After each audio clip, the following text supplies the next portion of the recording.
My earliest memory was my father bringing me down to my mother's basement, putting up his hands and teaching me how to throw jabs and punches. I was there that he gave me those 3 words: be a man. Stop with the tears, stop with the emotions. If you're gonna be a man in this world and circumstances. That was the source of tremendous shame. I left that room with tears coming down my eyes, just feeling I wasn't quite man enough. Football became a tremendous place to hide. You can hide inside that helmet. You get to project this facade, this persona, the epitome of what it means to be a man in this culture. I thought if I could manifest this hyper masculinity, well, somehow that would validate who and what I was.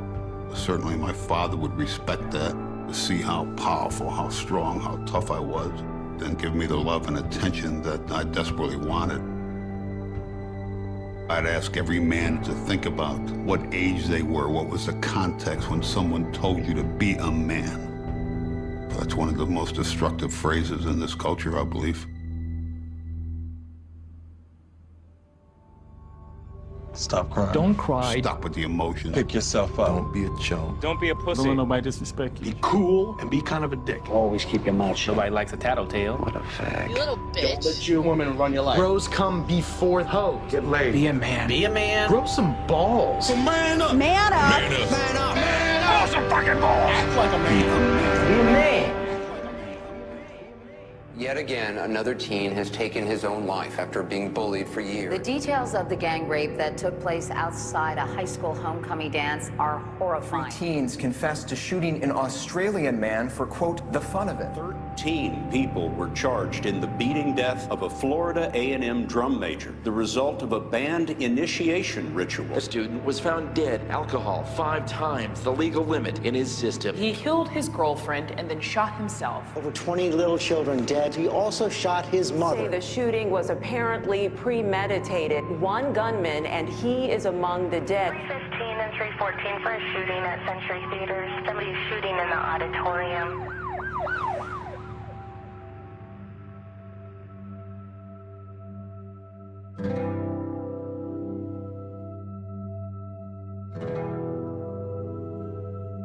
If you really knew me, you would know I feel like an outsider at school. When I'm having a bad day, sometimes it's hard to talk to somebody about it. If you really knew me, you would know that when I'm sad, I really don't say anything about it. I used to hide emotions. Like, when I'm sad, I wouldn't tell anybody. And when I'm mad, I wouldn't tell. For a long time, I didn't have any friends, so I didn't have anyone to talk to. We don't really talk about feelings or nothing in our house. If you really knew me, you know that sometimes I feel like I can't be myself. If you really knew me, you would know that I don't really know my dad. If you really knew me, you would know that my dad, he in jail, and I don't think I ever seen him out of jail. Around 5th grade, my mother passed away. Most people don't know that about me. If you really knew me, you would know that my mom and dad fought over me. My parents went through a little phase where they told us they were gonna get a divorce. I just needed someone to talk to about it. My mom didn't have no good boyfriends. We were abused. I felt like just giving up on life.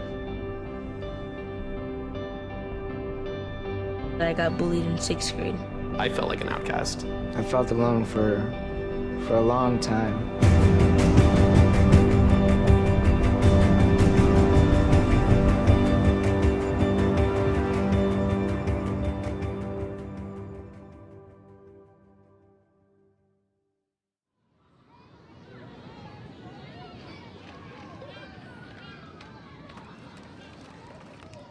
If you walk onto any playground in America where there's a bunch of boys happily playing, you can start a fight by asking one question. Who's a sissy around here?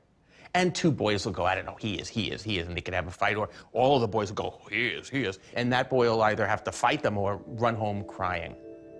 That idea of being seen as weak, as a sissy in the eyes of other guys starts in our earliest moments of boyhood. And it follows us all the way through our lives, proving to other guys that we're not girls, that we're not women, that we're not gay. We've constructed an idea of masculinity in the United States that doesn't give young boys a way to feel secure in their masculinity, so we make them go prove it all the time. If I can man up, why step down from that, you feel me? Masculinity is not organic. It's reactive. It's not something that just develops. It's a rejection of everything that is feminine. Sometimes my friends act like they're tough when I feel like they're not. From the beginning, we're taught as boys to lock down our emotions. We can't talk about being afraid. We can't talk about being hurt. We could talk about being pissed off. We could talk about being angry. We can't talk about being sad. If you never cry, then you have all these feelings stuffed up inside of you, and then you can't get them out. We put them on that trajectory through our popular culture, through our parenting styles, through our educational styles, and through assumptions about natural manhood and maleness that we pass along that are incredibly insulting and damaging. And then there's a whole social system that polices them through this low level of threat from other men if they're not man enough.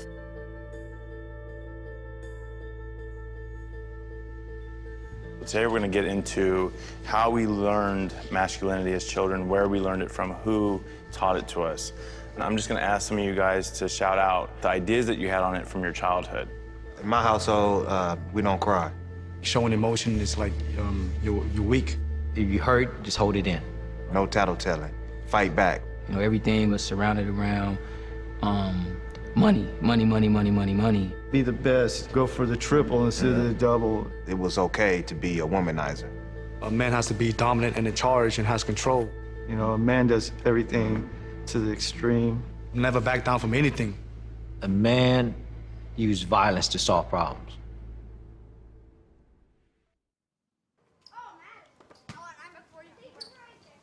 The first lie every boy learns in America is we associate masculinity with athletic ability, size, strength, or some kind of skill set.